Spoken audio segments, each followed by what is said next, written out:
We will never forget them, nor the last time we saw them, this morning, as they prepared for their journey and waved goodbye and slipped the surly bonds of earth to touch the face of God. It started like any other space launch that day. Many students went out to see the historic event that was about to unfold. This time, something was different. This time, a teacher was heading to space. I was in the courtyard at Delora Junior High School in Satellite Beach, Florida. I had just stepped outside of the lunchroom and to observe the launch that day. It was a historic moment for the nation and the millions of Americans who witnessed it, but no one could have predicted what would happen next. Engines throttling up, 3 engines now at 104%. Challenger, go at throttle up. Roger, go at throttle up.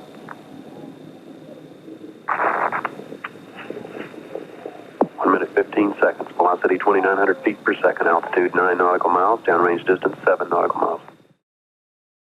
Shock was the initial. I knew immediately something wasn't right. It didn't match any of the other launches that I had seen to that point. When the incident happened, you saw the billowing, and all of a sudden it was almost like it became 3 times larger, the column of smoke. Within hours of the disaster, the federal government came in. Then Vice President George H.W. Bush arrived at Cape Canaveral and spoke with Mission Control. President Reagan delayed his State of the Union address and took a moment to honor the crew, now known as the Challenger 7. Around this time, the Presidential Rogers Commission was set up to investigate the disaster. My initial reaction was disbelief, because we didn't feel that it was something that was even plausible at that point in the space program. For the next several months, NASA would continue to search for any parts of the Challenger on land and piece by piece excavate the ruins of Challenger out of the depths of the ocean, a task that led not only to the delay of the shuttle program, but a massive overhaul of the space shuttles Atlantis, Columbia, and Discovery. This overhaul impacted more than just NASA alone. Well, after the disaster, some of our programs were delayed, and there could have even been some that were canceled because Harris had numerous contracts with various government agencies, from NASA to the Air Force to whomever. And some of those programs were directly related to the shuttle program. Companies like Harris had various stakes in the space program that ranged from operating the spacecraft to vital onboard communications. Harris provided various communication systems where there would be black boxes that were placed inside the shuttle that helped control the communications between the various aspects of the rocket, as well as to Houston and so forth. So it was a vital communication link that we provided on the shuttle itself. But the delay also provided an opportunity. It gave these companies time to do their own modification and rework their own processes for the various systems and machines that the future shuttle missions would use once the program started back up again, and gave a greater sense of care and vigilance to otherwise seemingly mundane tasks. I think that there had been some complacency in the past, that we'd done it so many times. I mean, we knew what we needed to do, but somewhere along the line, maybe something was changed that shouldn't have been. So there were some things that we had to step back and say, okay, well, we've got to follow the correct procedure, regardless of how redundant it may seem, to make sure that everything was being handled appropriately for safe launch.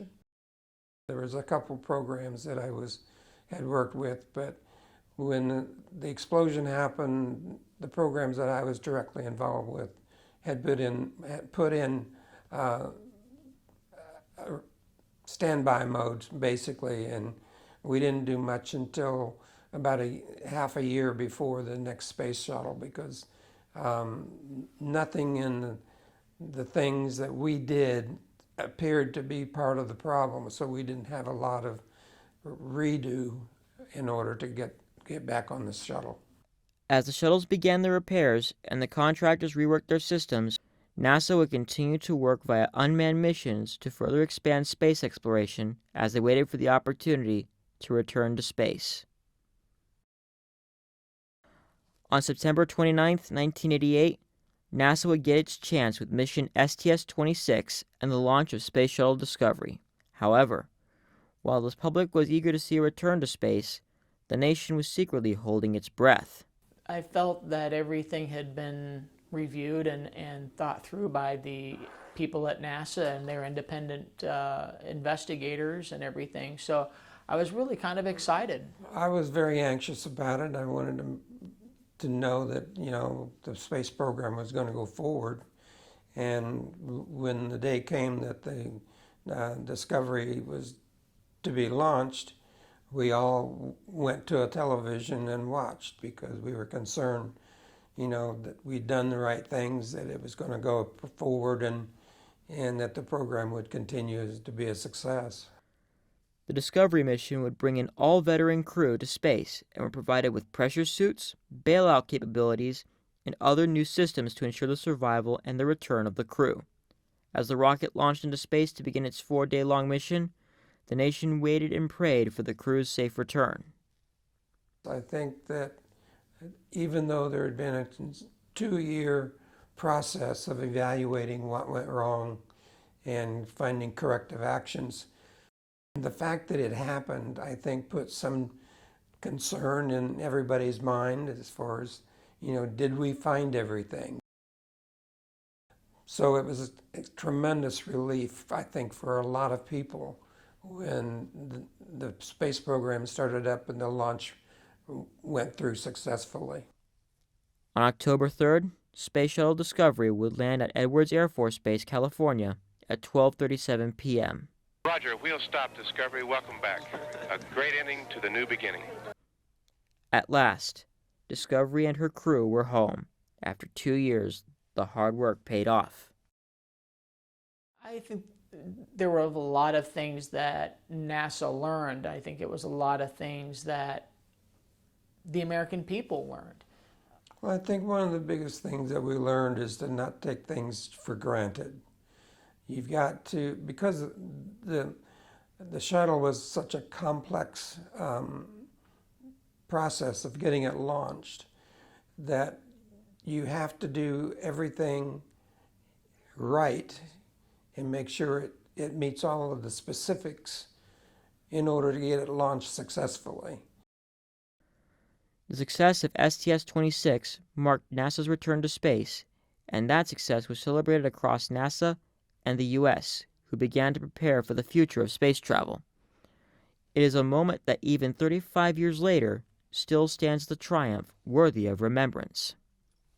It was kind of, you know, a relief that, you know, they were actually back to flying in the space again. By 1992, NASA had built the Space Shuttle Endeavour to succeed the Challenger. And although the program would face the tragedy of losing the Space Shuttle Columbia in 2003, the success of STS-26 and other missions like it would allow NASA to continue its work in space exploration and open the door for the future projects such as the Hubble Space Telescope and later the International Space Station. You know, I think before Challenger, I think there was kind of a complacency, thinking that, hey, launches are regular, they happen, nothing happens during launches, because they had been fairly smooth and fairly regular and no major issues. And I kind of go back to, you know, the Apollo days when they talked about how going to the moon and all that was kind of ho-hum, because, you know, by the time you got to Apollo 13, it was almost like a regular occurrence to the American people. And it took that event to kind of shake things up. I looked at it that this was the same type of thing, is that there was no such thing as regular space flight. It wasn't an everyday occurrence, and it's not something to be taken lightly. It's a major undertaking. In 2011, the Space Shuttle program came to an end. And while NASA began to work on its next program, a new player began its own endeavors. Companies like Starliner, SpaceX, and Blue Origin took center stage in the future of space travel. And while the realm of commercial space flight is just begun, NASA still stands as the leading pioneers in space travel and is still the gold standard for conducting space flights in the eyes of the public today. Well, I think what NASA learned after their events, whether it be the Apollo or whether it be the shuttle system, is they were going to be very cautious moving forward. I think they value the lives more than the vehicle, which they should. That's vehicles can be rebuilt, replaced. When you look at a company like a Blue Origins or a SpaceX, who's doing commercial launches and a bunch more that are coming on in the near future, I look to NASA to set those parameters and know what's the right thing to do. They're the experts. And I think they'll be very involved, and I think they'll be very cautious. And I think, too, the other thing that I think is very exciting from my standpoint is also that private industry is involved. You're not relying on government people that give you dollars today and take dollars away tomorrow.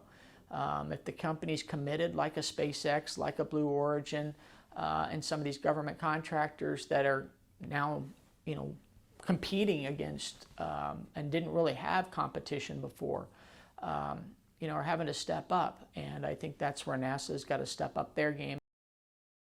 I think we did learn a lot during the shuttle disaster, and we had a number of successes over the years.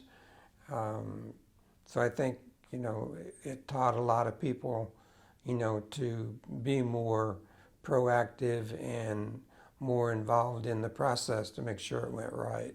As the world of space travel continues to innovate and evolve, we can look back on the moments where brave men and women took to the stars and inspired generations to explore what lies beyond, and how very soon we too just might be able to reach the stars ourselves. There's nothing that compares to a space launch. Nothing. I have to admit, I'm actually very excited about the new launch rockets and the new capabilities. These rival the Apollo spacecraft. I have not been fortunate enough to get over to a launch for the new Artemis rocket, or for hopefully a Starship launch. But you see the pictures on TV of the last Starship launch, and you're like, wow. And I'm used to seeing that video. I've watched a lot of it over the years.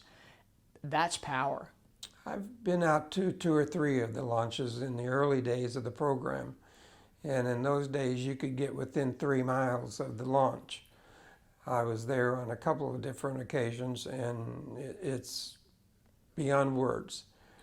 The immediately rumble of the ground and the sounds that it makes, and to watch it take off is just nothing like it. It's just mind-boggling that we could do something like that. I think the world is ready for it. I think it's the next step in evolution. It's no different than the airplane. It took World War II to do for the airplane what I think private industry is going to do for space launches and going to the moon and beyond.